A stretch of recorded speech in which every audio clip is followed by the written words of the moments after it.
안녕하십니까, 은재령입니다. 오랜만에 동영상을 하나 올리는데요. 지금 보여드리는 문은 지난번에 제작 과정을 올렸던 팔각 완자창입니다. 팔각문을 만드는 데 있어서 가장 핵심적인 부분, 8개 선으로 이루어진 팔각의 어느 한 선의 길이를 찾는 것, 결국 이제 부재로 본다 그러면 위치를 찾아내는 건데, 도면으로 그릴 때는 콤파스로 작도법에 따라서 그리면 수월합니다.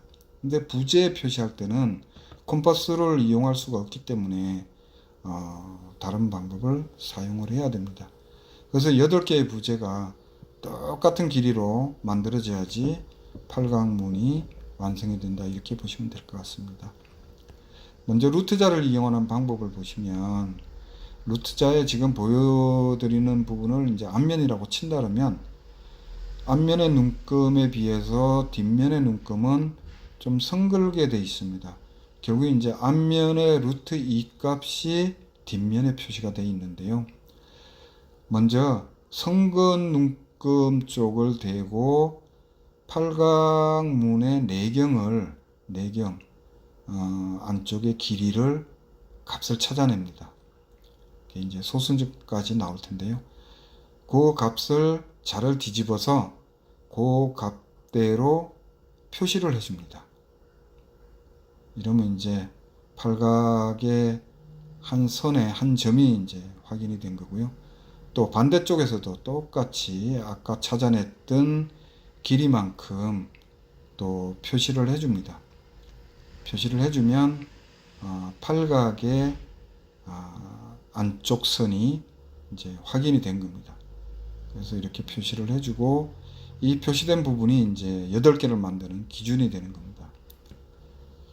또 하나의 방법은 이제 작도를 해보시면 아시겠지만, 팔각의 중심에서부터 대각선 꼭지점까지의 길이, 요 길이가 부재로 옮겼을 때 어느 한 점을 표시하게 됩니다. 그러니까 팔각의 8개 선 중에 한 선의 길이의 한 부분을 표시를 하게 됩니다. 근데 이제 중심에서 대각선까지의 길이를 찾는 게 문제인데, 물론 이제 도면으로 그렸을 때는 쉽게 찾아지지만, 그런 게 없다고 쳤을 때, 부재만 있을 때는 그 길이를 찾기가 좀 다른 방법을 사용해야 됩니다. 이제 저는 계산을 해서 주로 사용하는데, 이 대각선의 길이는 한 변에, 사각의 한 변에 내부 내경을 기준으로 해서 한 변에 루트 2배입니다. 그래서 한 변의 길이를 루트 2 값을 곱해주고, 그 값을 반으로 나누면 중심에서 대각 꼭지점까지의 길이가 나옵니다. 이렇게 구해내는 방법이 있고, 또 한 가지는 내경의 한 변의 길이를 루트 2로 나눠주는 방식도 있습니다. 뭐 어퍼치나 매치나 마찬가지인데, 한 변의 길이를 루트 2로 나눠주면 결국 이제 중심에서 대각 꼭지점까지 길이가 나옵니다. 해보시면 아시겠지만, 이렇게 했을 때 두 가지 방법을 했을 때 일치하지는 않습니다. 그렇지만 거의 0.01 정도의 차이가 나는데, 이렇게 해서 찾아낸 값으로 표시를 해주면 됩니다. 자로. 이 부분도 결국 눈에 의존을 해야 되는 문제가 있습니다. 소수점까지 나오는 값이기 때문에.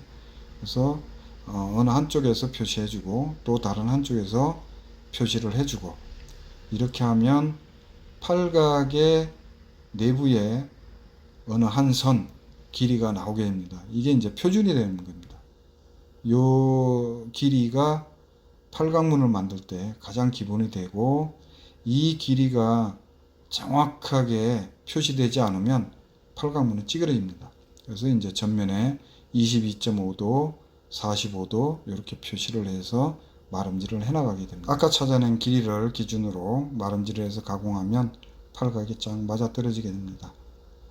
오늘 말씀드린 내용이 팔각문을 만들고자 하는 분들한테 조금이라도 도움이 되었으면 좋겠습니다.